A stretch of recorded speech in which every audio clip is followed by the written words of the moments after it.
冠绝钱塘的花魁究竟长什么样？猪郎，你不是想看花魁吗？这下不仅如愿以偿，还有词更大礼，多好！你可算来了。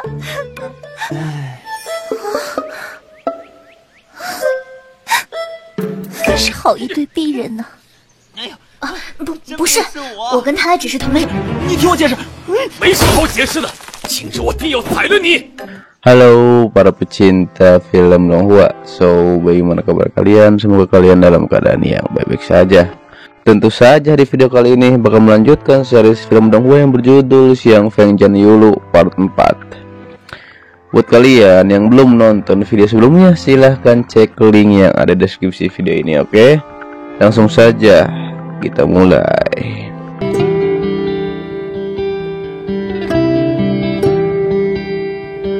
Di lanjutan series ini kita diperlihatkan Zhang bangun dari jatuhnya.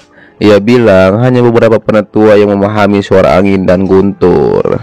Diketahui saat saudara Men Jinghong mengambil pedang. Terlihat di situ Nona Bai juga masih memantau Zhang. Setelah itu Zhang kembali membuka gulungan fuksi sutra tersebut. Namun ketika bulan ditutupi awan, cahaya dari fuksi itu hilang. Zhang pun menjadi heran akan hal itu. Tapi ia mengerti sesuatu bahwa ini seharusnya menjadi energi spiritual yang mengingatkan Zhang bahwa ia tak harus terburu-buru. Dan ia pun langsung saja berlutut pada buku fuksi itu.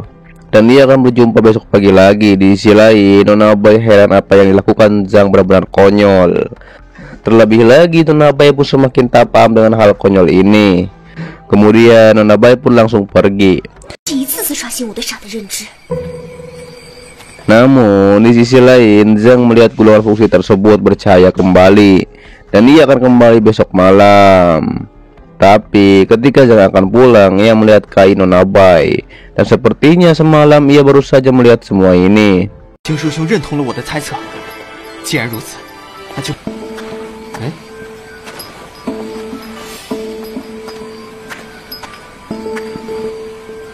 糟了，方才这一切都被他…… Esok paginya, Zhang mengantarkan sarapan pada Nona Bai. Lalu Zhang bilang semalam Nona Bai melihat semuanya. Zhang pun membuka gulungan fuksi itu dan ia tak tahu apakah itu berasal dari iblis. Ditambah lagi kalau orang klan tahu akan hal ini, Zhang akan dikeluarkan dari klan. Ia berharap Nona Bai tutup mulut akan hal ini. Kemudian Nona Bai bilang dalam hatinya Zhang masih memiliki keterampilan rata-rata untuk manusia. Terlebih lagi posisinya di sekte kecil. Di situ Nona Bai berjanji bahwa ia tidak akan mengatakan apapun tentang kitab suci fuksi tersebut. Zhang pun berterima kasih pada Nona Bai, walaupun sebenarnya Nona Bai lah sebenarnya yang memberikan fuksi sutra itu. Dilanjut mereka berdua minum teh di dekat air terjun Xuanling. Zhang pun bilang ini adalah hari pertama bagi Nona Bai. Akan tetapi Zhang tidak mengajari latihan apapun untuk saat ini. Kata Zhang, ia akan memberitahu keadaan sekte Xuanling. Nona Bai pun mengatakan ia telah terpesona oleh sekte Xuanling. Tiba-tiba saja Zhang merasa ada yang memantau mereka.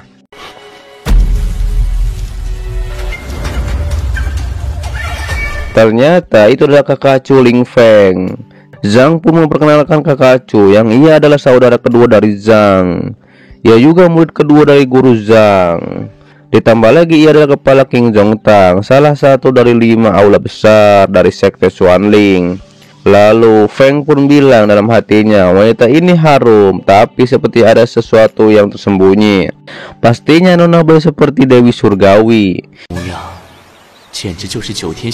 Di situ Feng bilang pada Zhang, apa kau ingin lebih banyak anak bersama Nona Bai? Akan tetapi Feng ternyata hanya bercanda. Kemudian Feng pun meminta maaf karena telah menyinggung Nona Bai. Namun Nona Bai tak masalah dengan hal tersebut. Lalu Feng pun menanyakan asal-usul Nona Bai dan mengapa ia mau masuk divisi roh kami yang mendalam. Sontak saja Nona Bai pun menjawab dengan alasan bahwa keluarganya miskin. Dan tentu saja itu membuatnya hidup sulit. 近年家境败落，程师兄相问，小女子才去杭州投靠姐姐小翠，是 Feng pun bertanya lagi di mana desa Nona Bai, karena ia juga ingin ke sana. Ternyata ia menguji identitasku. Nona Bai pun menjawab, ia lahir di tanah Jiangyang.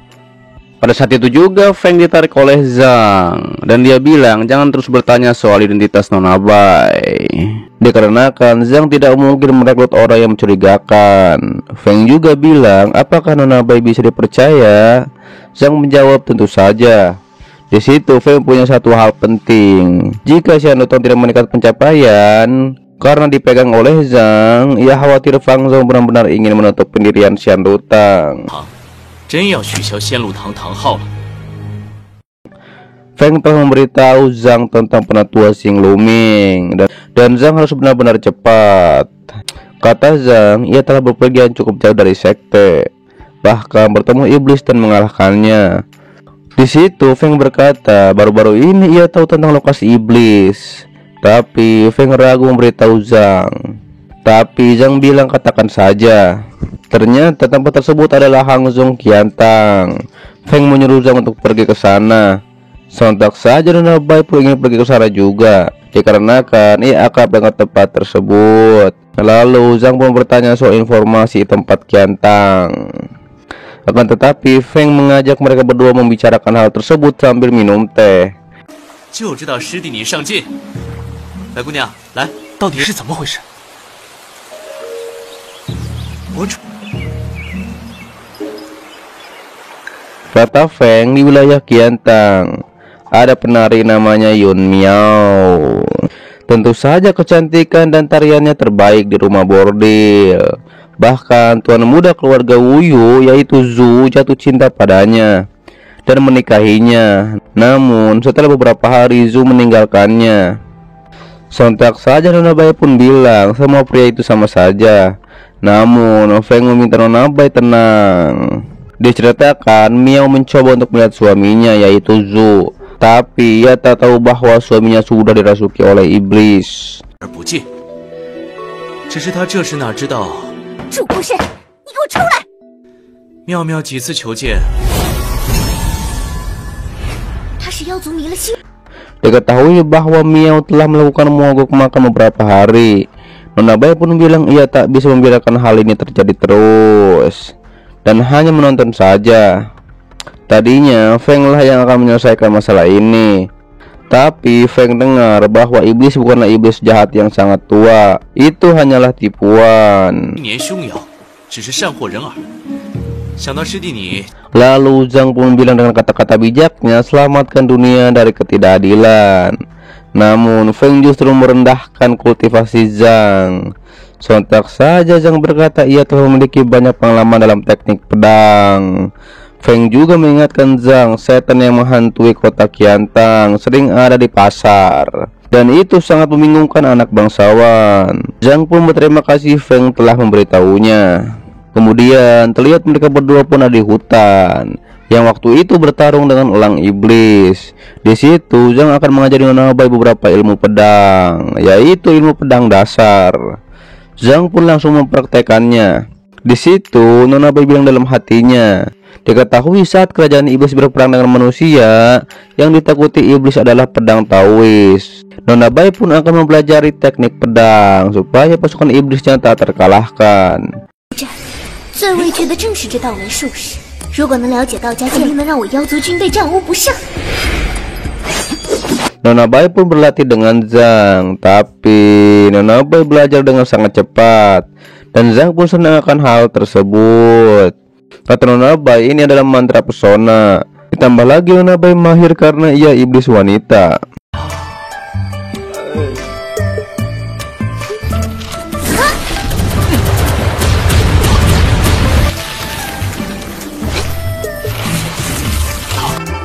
后继有人了。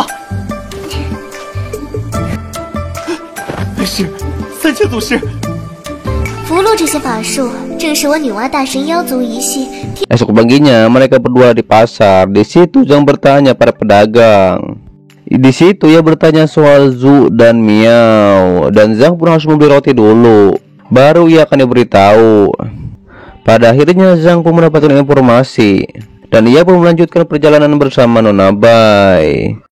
原来你在杭州还有熟人啊。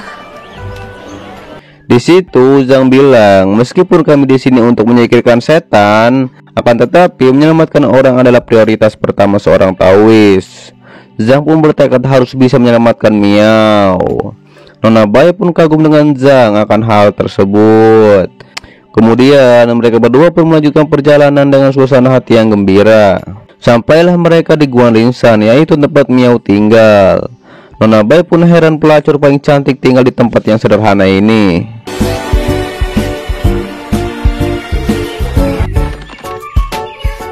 这便是冠山了。昔日烟花项目的花魁，竟是住在这般淳朴。 Dilanjut terlihat Miao ditawari makan oleh saudara laki-lakinya, namun ia tak mau. Lalu Zhang pun dan Nona Bai datang. Di situ Miao mengira itu adalah Zhou, yaitu suaminya. Ketika Zhang di jalan, ia bilang ia ingin tahu seperti apa pelacur itu. Namun tiba-tiba saja Miao memeluk Zhang, mengira ia adalah Zulang, yaitu suaminya. Tak lama Miao sadar itu bukan Zulang. Setelah itu saudara laki-laki Miao mengancam Zhang dan mengejarnya. 你是？这不是好一对逼人呐！不是，你听我解释。没什么好解释的。 Kemudian di saat saudara laki-laki Miao tahu Zhang bukanlah Zhu, di situ Zhang bilang ia akan menyelesaikan masalah Zhu sebelum terlambat. Sontak saja Miao pun mendatangi Zhang.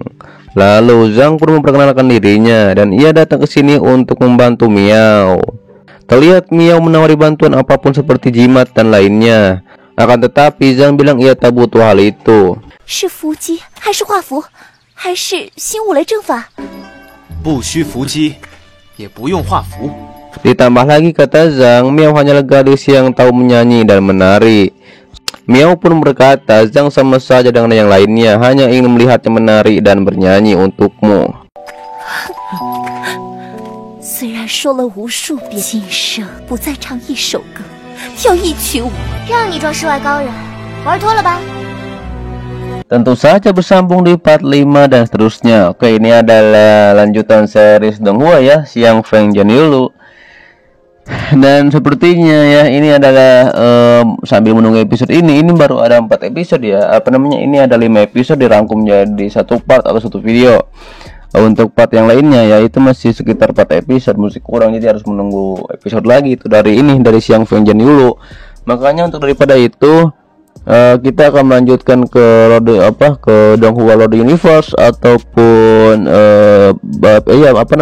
maka dari itu kita akan melanjutkan ke series film Donghua yang lain ya, ataupun melanjutkan episode seperti Wanji Fasen, God of Magical World, Perfect World juga masih lama, series Spirit Guardian juga masih nggak jelas. Jadi kita akan melanjutkan ke ini aja, ke Lord Universe, kalau enggak Meteor Magic Sword. Oke. Ya sepertinya cukup, silahkan yang mau subscribe di kiri kanan atas ataupun di bawah juga banyak video yang lainnya, silahkan disimak kembali. Sampai jumpa kembali di video selanjutnya. Till next time and goodbye.